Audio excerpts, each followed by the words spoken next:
बधाई। मित्रों, आज के प्रथम 20 मिनट में मैं आपके सामने 20 बातें रखने वाला हूं। आशा करता हूं कि आप उनको याद रखें अथवा लिख लें। न लिख पाए, न याद रख पाए तो बाद में भी आपको कोशिश करूंगा कि एक एक बात आपको ध्यान कराई जाए। जैसा आपको पहले बताया गया होगा कि आज 24 वर्ष और 25 वर्ष के बीच के ऐसे युवाओं से मैं बातचीत कर रहा हूं। हालांकि हर दिन किसी न किसी एक लाभार्थी वर्ग से बात करता हूं, लेकिन आज मन में आया कि हमारे जो देश के कर्णधार, भविष्य के हमारे ऐसे नागरिक जिनके कंधों पर इस देश का भविष्य निर्भर है, उनसे बातचीत की जाए। अपनी ओर से कुछ बात बताने के बाद आपसे आखिर बातचीत करने के बाद जानना भी चाहूंगा कि आपके मनों में क्या चल रहा है। ये आयु एक ऐसा पड़ाव है, जैसा हम जानते हैं कि जीवन को हमारे शास्त्रों में 4 हिस्सों में बांट करके देखा गया है कि 25 वर्ष तक की आयु तक ब्रह्मचर्य आश्रम, 50 वर्ष तक की आयु तक गृहस्थ आश्रम और 75 वर्ष तक की आयु तक वानप्रस्थ, उसके बाद संन्यास। अब ये योजनाएं आखिर समाज में व्यवस्थाएं बनाने के लिए की गई थी। अब भले ही थोड़ा बहुत अंतर आया हो, लेकिन कमोबेश ये व्यवस्थाएं, इन अवस्थाओं में से हमको निकलना पड़ता है। हम एक प्रकार से अपने बालपन के बाद अपनी शिक्षा प्राप्त कर और 25 वर्ष में हम प्रवेश कर गए हैं। बहुत कुछ मन में चल रहा होगा, तो एक तो जो कुछ हमारे मन में चल रहा है उसको निश्चित रूप से विचार करें। ये एक पहली मेरी आपसे बात है कि विचार करें, गहराई से करें, ताकि हम आगे बढ़ें।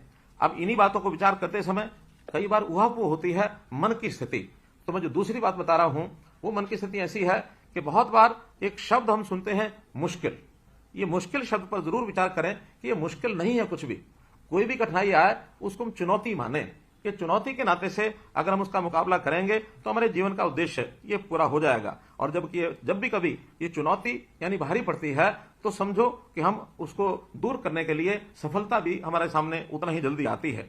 हम सफल होते हैं, उसको अनुभव, उपलब्धि का अनुभव ये कहा जाता है। तो इन स्थितियों में हमारी क्षमताओं का विकास भी होता है और हम ताकतवर बनकर के उभरते हैं। इसलिए ये आयु ऐसी है, इसमें इन बातों का ध्यान रखना बहुत आवश्यक है।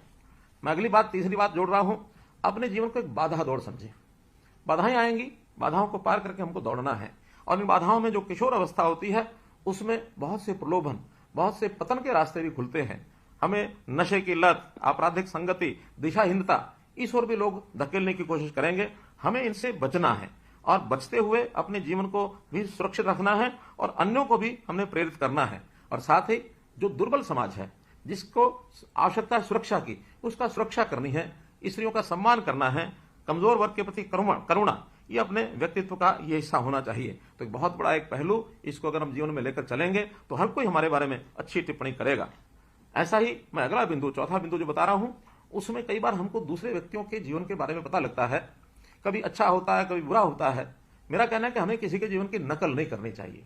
हमें अपने आप को, हम जिस जीन के बने हैं, जिस प्रकार का हम जीवन रहन सहन रखते हैं, जो हमारी परिवार की स्थिति, हमारे समाज की स्थिति, हमारे गांव शहर की स्थिति है, उसी के अंदर हम एक यूनिक कैरेक्टर बनकर के उभरें। हम सबसे अलग होते हुए भी कैसे अपने आप को आगे बढ़ाएं। सब लोग अपने अपनी क्षमताओं के हिसाब से अलग अलग गुण रखते हैं। कोई पढ़ने में अच्छा है, कोई लिखने में अच्छा है, कोई बोलने में अच्छा है, तो कोई हिसाब किताब रखने में अच्छा है, कोई गाने बजाने में अच्छा हो सकता है, कोई खेल कूद में अच्छा हो सकता है। तो हमको चाहिए कि हम जिस काम में भी अच्छे हैं, हमें उसका श्रेष्ठ बन करके और अपना उद्यम करके उभरना है। ध्यान रहे कि अगर हम किसी के काम के हैं तो कभी बेकार नहीं बैठ सकते, क्योंकि दुनिया आज काम के आदमियों को ढूंढ रही है। जो बेकार हो जाता है उसको दुनिया भी स्वीकार नहीं करती। इसलिए अगर हम काम के आदमी हैं, कुछ ना कुछ श्रेष्ठ हमारे पास है, तो जरूर हम आगे बढ़ेंगे। जैसा एक कहावत है कि jack of all but master of one. कभी कभी उल्टी कहावत कई लोगों के ऊपर फिट हो जाती है कि jack of all but master of none. हमको मास्टर ऑफ नन नहीं बनना, हमको मास्टर ऑफ वन बनना है। यदि एक कोई चीज हमारे जीवन में उभर करके आती है तो निश्चित रूप से हमको बहुत वो आगे बढ़ाएगी। मित्रों, इसी प्रकार से अगर मैं 5वीं बात आपसे शेयर करना चाहता हूं तो वो है कि हमको टीम वर्क में काम करना चाहिए। कई बार अकेले आदमी बहुत कुछ कर सकता है, लेकिन दूसरों को साथ न ले जाने के कारण से जीवन में पीछे रह जाता है। हम अपने स्किल का पूर्ण लाभ तभी ले पाएंगे कि टीम के साथ मिलकर के हम काम करेंगे। मुझे याद है, हम छोटे होते थे, एक खेल खेलते थे।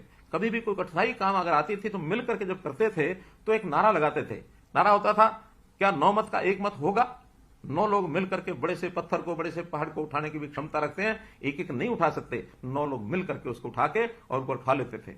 हमने कई बार बड़े बड़े काम करते हुए मजदूरों को देखा होगा। मजदूर मिल करके जोर लगाते हैं, नारा लगाते हैं, जोर लगाओ वहीं शाह, ताकि वो बड़े से बड़ा पत्थर, बड़े से बड़ा भारी वजन का कोई गाटर, ये सब उठा करके कहीं से कहीं लुटा के ले जाते हैं। तो इसलिए टीम का अपना एक महत्व होता है, तो हम अपने टीम के साथ चलेंगे तो जीवन में निश्चित रूप से हमको सफलता मिलेगी।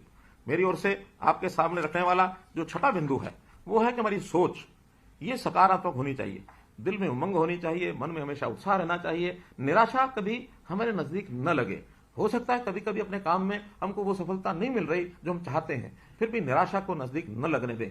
हम हरियाणा के लोग हैं, आखिर तो गीता की धरती है, भगवान कृष्ण का उपदेश है, तो गीता में हमेशा निराशा को दूर रखा गया है, आशावादी बनकर के हम जीते हैं। और गीता का तो संदेश है, जो हुआ सो अच्छा हुआ, जो हो रहा है सो अच्छा हो रहा है, जो होगा सो अच्छा होगा। हाँ, कर्म की शर्त जरूर लगाई गई है, कर्म करना नहीं छोड़ना है, लेकिन निराश नहीं होना है। एक बहुत साधारण कहावत हरियाणा में बोली जाती है, क्या कि रोते हुए जाओगे मरे की खबर लाओगे। अर्थात कोई अस्पताल जा रहा है, किसी व्यक्ति को पूछने के लिए जा रहा है, रास्ते में कोई व्यक्ति मिल गया कि कहां जा रहे हो, अस्पताल जा रहे हैं, लेकिन चेहरा उतरा हुआ था, तो उस व्यक्ति ने कहा थोड़ा सा प्रसन्न होकर जाओ, वरना रोते हुए जाओगे तो मरे की खबर लाओगे। तो ऐसा उत्साह देने के लिए भी ये कहावतें बनी हैं। हमेशा हम जो भी कुछ करना चाहते हैं, अच्छा ही कर रहे हैं, अच्छा करने की ललक से हम काम कर रहे हैं, तो सकारात्मक सोच ही हमारी होनी चाहिए। और सकारात्मक सोच के लिए जरूरी है कि नित्य व्यायाम करें, योग करें, अपनी आदतें ठीक रखें, नई नई चीजों को भी सीखें, नई नई जगहों की यात्रा करें और इसी प्रकार से नए लोगों को भी मिलें। नित्य नए अनुभव से हमारा स्वयं में विश्वास मजबूत होगा और हम अपनी चुनौतियों से ये मुकाबला कर पाएंगे। तो ये सातवां बिंदु भी हमारे लिए उतना ही महत्वपूर्ण है जितना हम अपने मन को स्थिर रखने के लिए मजबूती से काम करेंगे, तो हमेशा हमें प्रसन्नता ही देगी। जैसा मैंने बताया कि हम भाग्य पर निर्भर हाथ पर रात रख करके नहीं बैठेंगे। आठवां बिंदु है कि कर्म जो है वही पूजा है। गीता में लिखा है, 2 अध्याय 47वां श्लोक, क्या कर्मण्येवाधिकारस्ते मा फलेषु कदाचन। हम कर्म करने का हमको अधिकार है, कर्म करेंगे, लेकिन फल की चिंता नहीं करेंगे। फल ऐसा नहीं कि मिलता नहीं है, कर्म का फल मिलता है, लेकिन उसके लिए हम बिना ही काम किए या काम करने के बाद तुरंत उसकी चिंता करें कि फल कब मिलेगा, कब मिलेगा। निश्चित रूप से जो हमने कर्म किया है उसका फल समय पर अपने आप मिलेगा, ऐसा मेरा मानना है। मेरी ओर से 9वां बिंदु जो मैं आपके सामने रख रहा हूं वो यह है कि आखिर सरकार जनहित के बहुत कार्य करती है, युवा वर्ग के लिए भी कार्य करती है, तो निश्चित रूप से आप सरकार की नीतियां और कार्यक्रम उनकी भी जानकारी रखें।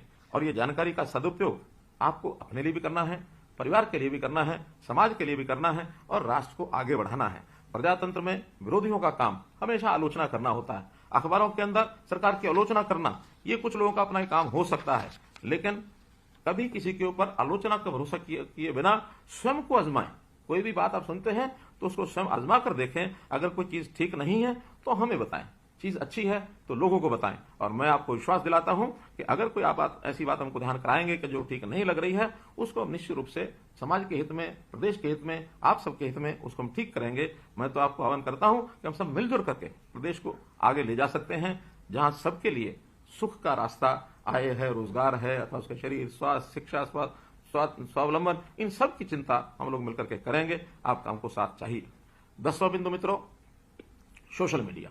सोशल मीडिया हर तरह के लोग हैं। अब वो सोशल मीडिया हमारे लिए आजकल एक ज्ञान वृद्धि का साधन भी बन सकता है, सोशल मीडिया हमारे व्यवसाय का भी साधन बन सकता है। लेकिन सोशल मीडिया पर कुछ शरारती लोग अफरा तफरी फैलाने के लिए बहुत कुछ करने लगे हैं, उनके बहकावे से भी हमको बचना है। टेक्नोलॉजी हमारे लिए वरदान बन जाए, अभिशाप नहीं। तो इस नाते से हम क्या सुनना है, कैसा उपयोग करना है, इसका जरूर ध्यान रखें। कई गवैये गीत गानों में मार फसाद, नशाखोरी, दादागिरी इसी का गुणगान करते हैं, और हमारे लिए कई बार वही बड़ा महत्वपूर्ण हो जाता है कि जैसे शायद हमको उसी की लाइन पर चलना, उसी को नकल करनी है उसकी, तो अपने रास्ते से हमको बिल्कुल भटकना नहीं है। अगला बिंदु यह है कि जैसे मानो टेक्नोलॉजी के नाते से हम सोशल मीडिया देखते हैं अथवा बहुत चीज देखते हैं, तो अश्लीलता भी बहुत उसमें आज परोसी जाती है। तो इस अश्लीलता से भी हमको बचना है। हमको एडिक्शन, किसी चीज का एडिक्शन ना हो जाए। कोई भी चीज हम बार बार देखते हैं, बार बार खोलते हैं, ज्ञानवर्धन के लिए कुछ भी देखें, कुछ भी खोलें, लेकिन किसी चीज का एडिक्शन नहीं होना चाहिए। कई बार गेम्स के एडिक्शन हो जाते हैं, हम कुछ गेम्स देखते हैं, खोलते हैं, उसी पर लगा रहते हैं, अपने काम को भी भूल जाते हैं। हाँ, कभी कभी अपने थकावट उतारने के लिए, अपना तनाव कम करने के लिए अगर कोई आपने गेम खेली तो समस्या नहीं, लेकिन किसी गेम को अगर हम उस पर लगातार लगे रहेंगे, अपना समय बर्बाद करेंगे, तो वो भी हमारे जीवन में एक बाधा बनेगी। तो मित्रों, मेरी ओर से जो 12वां बिंदु है वो है कि हम कई बार धन दौलत की दौड़ में, उसकी करेंसी में, उस करेंसी को इकट्ठा करने में लग जाते हैं। मेरा कहना है कि आप अगर इकट्ठा ही करना है तो 2 तरह की तरक्की की जो करेंसी है उसको हम इकट्ठा करें। जितना इस तरक्की की 2 करेंसी जो मैं बता रहा हूं उसको इकट्ठा करेंगे, जीवन में सफलता मिलेगी। पहला है परफॉर्मेंस करेंसी, कि हम कितना परफॉर्म करते हैं। उस परफॉर्मेंस को सब लोग याद भी रखेंगे, हमको भी इकट्ठा हम अपनी उस करेंसी को इकट्ठा करके रखेंगे कि मैंने इतना परफॉर्म किया, इतना काम किया, ये किया, उसको याद रखते रहें, उसको लिपिबद्ध करते रहें। उसको बेशक उसके लिए हमें किताबें भरनी पड़े भरें, लेकिन इस करेंसी को हम इकट्ठा रखें और अपने जो काम जो है, अपना काम जो लोगों की उम्मीद जो हमसे होती है उससे और बेहतर करें। चाहे एक कदम आगे चलें, थोड़ा बेहतर करें, लेकिन जो उम्मीद लोग करते हैं उससे थोड़ा बेहतर करें। और इसके साथ दूसरी करेंसी है, वो हमारी रिलेशनशिप करेंसी। हमारे दूसरों से संबंध कैसा है, अपने संबंध ज्यादा लोगों से बनाएं और लोगों से अच्छे सरोकार रखें। टीम प्लेयर होकर के अपनी जिंदगी में हम कुछ बड़ा कर सकते हैं। तो इसलिए जहां कहीं मुझे टीम के साथ चलना है, टीम के अंदर चलना, टीम के साथ चलूंगा। कभी कभी मुझे टीम को लीड करना है, अगर मैं टीम का लीडर बनता हूं उस समय भी मन में किसी प्रकार का ऐसा भाव नहीं आना चाहिए कि मैं सबसे अलग हो गया, बड़ा हो गया, बल्कि टीम लीडर के मन की सोच चाहिए कि I am first among the equals, मैं सभी बराबर हैं उसमें प्रथम स्थान पर खड़ा हूं, मैं भी उनके बराबर हूं। तभी अपनी टीम को हम साथ लेकर के चल सकते हैं मेरे मित्रों। तो युवा साथियों, ये मन के विचार यही हमको सबसे आगे लेकर के चल सकते हैं। 13वीं जो बात मुझे आपको कहनी है वो है कि हमेशा खुश रहना सीखना चाहिए। और ये खुश रहने की कला वास्तव में आपको बच्चों से सीखनी चाहिए। बच्चों में जो कुछ गुण होते हैं उसमें एक गुण होता है वो हमेशा खुश रहता है, वो कभी निराश नहीं होता है, कभी उसको चिंता नहीं होती है। हाँ, कोई इच्छा होगी, आवश्यकता होगी तो थोड़ा रोएगा, माँ उसको कोई चीज देती है तुरंत प्रसन्न होगा, खुश होगा। तो बच्चे की आदत खुश रहने की जरूर उनसे सीख लेनी चाहिए। और जब हम खुश रहेंगे हमारे मन का तनाव ये समाप्त होगा। आनंद और उत्साह के साथ हम गर्व की ज्यादा और उदासी, चिंता और गुस्से की अनुभूति कम करेंगे। एक देश ऐसा भी है भूटान, जो हमेशा बहुत तरह के जो इंडेक्स होते हैं, प्राइस इंडेक्स है या कहीं शेयर मार्केट का इंडेक्स है, ऊपर नीचे होता रहता है। भूटान ऐसा देश है जिसने अपने ऐसी विधा निकाली है कि वो हैप्पीनेस का इंडेक्स इसको ही नापता है। तो हैप्पीनेस उनके लोगों में कितनी आई है इसके लिए उन्होंने प्रबंध कर रखा है। तो हमारे यहाँ हैप्पीनेस इंडेक्स ये कैसे बढ़े, ये कम से कम व्यक्तिगत तौर पर हम जरूर अपनी चिंता करें कि हमेशा खुश रहने का, और ये हमारे मन में एक विचार आना चाहिए। मित्रों, हमारे मन में बहुत स्वप्न होते हैं, तो उन स्वप्नों को भी हमने जो है आगे बढ़ाना है। हम में से कोई डॉक्टर बनना चाहता है, कोई इंजीनियर बनना चाहता है, कोई अधिकारी बनना चाहता है, कोई सरकारी नौकरी की तलाश में है। अभी सरकारी नौकरियों की एक होड़ सी लगी हुई है, बहुत से लोग उसकी तैयारी कर रहे हैं। और उस तैयारी के अंदर आप लोगों को बहुत से प्रकार बताए गए हैं कि रोजगार जो सरकार का वो एक मेरिट के ऊपर मिलेगा। और मेरिट की नौकरी का मतलब ये होता है कि जिसको पढ़ाई लिखाई में योग्यता हासिल हुई है वही नौकरी में आएगा। और अगर किसी को नौकरी मिलती है, हमको नहीं मिलती है, तो भी हमको अफसोस नहीं होता, बल्कि विश्वास होता है कि मुझे इस बार नहीं मिल रही है तो मैं और बेहतर काम करूं, ताकि बेहतर काम करने के बाद अगली बार जो है वो नौकरी मिल जाए। और हाँ, यदि किसी गलत व्यक्ति को नौकरी मिल जाए तो फिर हमें अफसोस होता है, लेकिन हमने मिशन मेरिट को बनाए रखने के लिए संकल्प लिया है। तो इसलिए आपको हमेशा अपने आप को मेहनत करके आगे बढ़ने की आवश्यकता है, कहीं किसी प्रकार का अफसोस आपको होगा नहीं। पिछले 9 सालों में हमने 1,10,000 युवाओं को और जो मिशन मेरिट के अंतर्गत ये नौकरी दी है, और अभी इस अगले 3-4 महीनों में 60,000 नौकरियां और लाइन में लगी हैं। इसलिए आप लोग हमेशा अपने व्यवसाय के नाते से इस काम में लगे रहें। मित्रों, मेरा एक और कहना आपसे है कि आप लोगों का उत्साह स्वामी विवेकानंद की उस कहावत से मैं जोड़ करके देखता हूं। स्वामी विवेकानंद ने जो युवा अवस्था में उन्होंने एक नारा दिया था कि जागो, उठो और आगे बढ़ो, तब तक मत रुको जब तक आप अपने जीवन का लक्ष्य प्राप्त न हो और अपनी मंजिल तक आप प्राप्त न पहुंच जाएं। तो इसलिए अपने काम करने में इस प्रकार का एक उत्साह बनाए रखें। पंजाबी में कहावत है, थकना नहीं, झकना नहीं, अकड़ा नहीं। अर्थात थकना नहीं है, काम करते करते उबाऊ यानी अकड़ा नहीं है, उबड़ा भी नहीं है, और झकना नहीं है, किसी से झकझक में भी नहीं फंसना है। किसी के साथ हम उलझ जाते हैं, उलझने में सामने वाले की तो परेशानी होती है, अपनी भी परेशानी होती है, तो हम उसमें उलझेंगे तो हमारा सबर टूटेगा, जो हमको निश्चित रूप से आगे की बजाय और पीछे लेकर के जाएगा। तो इसलिए हमारा एक मन का विश्वास बनना चाहिए। मैं आपके साथ जो इसके बाद 16वीं बात जो आपसे शेयर कर रहा हूं वो है कि हमारा मन त्यागमय वृत्ति का होना चाहिए। हमें हमेशा कुछ प्राप्त करने के बजाय हमारी जो सामर्थ्य है, हमारी जो ताकत है, उसको किसी को देने के लिए भी तैयार रहना चाहिए। लेने के बजाय देने में आनंद जो आता है उसकी अनुभूति होनी चाहिए। एक मैं पंक्तियां बोलता हूं, उस पंक्तियों पर जरूर विचार करना चाहिए। पंक्तियां हैं, एक व्यक्ति जो समर्पित भाव का होता है वो कैसे कहता है, तन समर्पित, मन समर्पित, धन समर्पित और ये जीवन समर्पित, चाहता हूं देश की धरती तुझे कुछ और भी दूं। तो इस एक समर्पण के भाव को भी अगर हम लेकर चलेंगे तो युवावस्था में ही युवा अवस्था में जिधर अपने आप को जोड़ लेंगे वो दिशा हमारी एक ऐसी दिशा बनेगी जो जीवन में हमेशा हमेशा आनंद देगी। इस प्रकार से हमें जीवन में, जैसा मैंने बताया, कि लोगों से जब मेलजोल रखेंगे, उनसे बातचीत करेंगे, खुश रहेंगे, तो एक 17वीं बात जो मुझे कहनी है वो ये कि एक शोध में एक पाया गया है कि सामाजिक संपर्क से हमारी जो रक्त धमनियां हैं उसमें ऑक्सीटोसिन ये रिलीज होता है, और जो सेरोटोनिन की मात्रा, ये एक वैज्ञानिक टर्म है, उस टर्म के हिसाब से सेरोटोनिन की मात्रा को बढ़ाता है, उससे मन प्रफुल्लित होता है। आखिर हमारी जो संवेदनाएं होती हैं उनको संचालन करने में भी कुछ शरीर की जो क्रियाएं होती हैं, उस क्रियाओं के बारे में लिखा गया है कि जब हम प्रसन्न रहते हैं, उस प्रसन्न रहने से हमारे मन में इस प्रकार के जो विचार आते हैं उसके प्रति हमको ध्यान रखना है। मित्रों, मैं आपके सामने जो बिंदु 18वां रखना चाह रहा हूं कि हमारा विशाल हृदय, उदार हृदय, उदार और विशाल हृदय यानी किस प्रकार से संकीर्ण हृदय का मानस क्या है। अयम निजा प्रोवेति गणना लघु चेतसा, अर्थात ये मेरा है, ये तेरा है, इस भाव भावना से जब काम करेंगे तो अर्थात वो जो है लघु चेतसा यानी छोटे मन का व्यक्ति और इस प्रकार का विचार करता है। उदार चरिता नाम तो, जिसका उदार चरित्र होता है वो कहता है कि वसुधैव कुटुंबकम, ये सारा विश्व, सारा देश, सारा समाज ये मेरा परिवार है। मैं हमेशा अपने भाषणों में कहता हूं कि 2,80,00,000 लोग हरियाणा के ये मेरे परिवार के सदस्य हैं। इसको कहने के बाद जब अनुभव होता है तो उसका आनंद ही कुछ और है।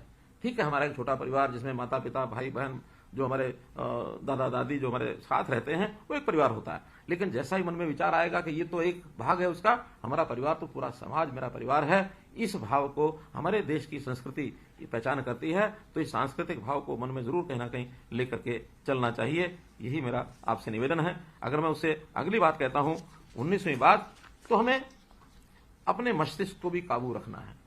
कई बार मस्तिष्क जब खाली होता है तो इधर उधर दौड़ता है, यानी काम खत्म होते ही दिमाग के कई भाग होते हैं, वो अलग अलग भाग वो अनियंत्रित होकर के आपस में बात करने लगते हैं। और जब हम उनको व्यस्त नहीं रखेंगे तो आपस में जब बात करेंगे तो इसको माइंड्स डिफॉल्ट नेटवर्क कहते हैं। अगर ये बेलगाम छोड़ दिया गया तो बहुत कष्ट होता है, तरह तरह के उल्टे सीधे विचार मन में आते हैं, और उन उल्टे सीधे विचारों को मन में लेते समय बहुत ही हमें कष्ट होता है। और अंतिम जो मैं आपसे 100 बात की एक बात अगर 20वीं बात कहूं तो वह है स्वयं पर विश्वास करें। अगर आपको स्वयं पर विश्वास है तो आपका कोई कुछ बिगाड़ नहीं सकता। आप अपनी सकारात्मकता बनाए रखें, और जो हमारे पास उपलब्ध अवसर हैं उन अवसरों का लाभ उठा करके और एक जिम्मेदार नागरिक के नाते परिवार, समाज और राष्ट्र के उत्थान में अपना योगदान दें। जीवन का यही अपना उद्देश्य है। साथियों, अपने जीवन को बेहतर हम बनाएं, हमारा कल बेहतर बने। इसके लिए आप अगर हमें कुछ सुझाव देना चाहते हैं तो निश्चित रूप से, चाहे आपका सुझाव शिक्षा के संबंध में हो, स्वास्थ्य के संबंध में हो, रोजगार के संबंध में हो, आय बढ़ाने के संबंध में हो, या समाज के सुख के लिए कोई भी हम काम कर सकते हैं, लोकहित का काम कर सकते हैं, तो मैं उनका स्वागत करूंगा और आपके इस दिए हुए सुझाव के ऊपर जितना भी संभव हो सकेगा उस काम को मैं आगे बढ़ाऊंगा।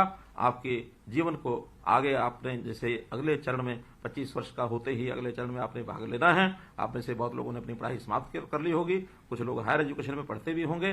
तो आप जैसे जैसे आगे बढ़ेंगे वैसे वैसे आपको अवसर मिलेंगे। खास करके जो डिजिटल का जमाना है, इस डिजिटल युग में आपको बहुत सारे अवसर मिलने वाले हैं। बहुत से लोगों ने तो इस डिजिटल सिस्टम को ही अपने जीवन का अंग बना करके और छोटे लेवल से उठ करके और बहुत बड़े लेवल तक वो पहुंच गए हैं। तो हमारे इस डिजिटल युग का भी लाभ उठाएं, और ये जो हमारा सोशल मीडिया है इसमें भी सावधानी में से पैर रखें, ताकि जो बातें मैंने आपको बताई हैं, मैं समझता हूं एक एक बात का विचार करेंगे, निश्चित रूप से जीवन, मुझे तो अपना ध्यान में है कि जब 24 वर्ष 25 वर्ष की मेरी आयु थी, और ये सन 1978-79 की बात है, जीवन के पड़ाव के ऊपर बहुत परिवर्तन उस समय आए, बहुत से नए फैसले लिए, और आज आपके सामने मैं इस रूप में आपके सामने अगर बैठा हूं तो ये सोच, ये दिमाग में बातें उसी समय आई थी, जिसके कारण से आज यहां मैं बैठा हूं।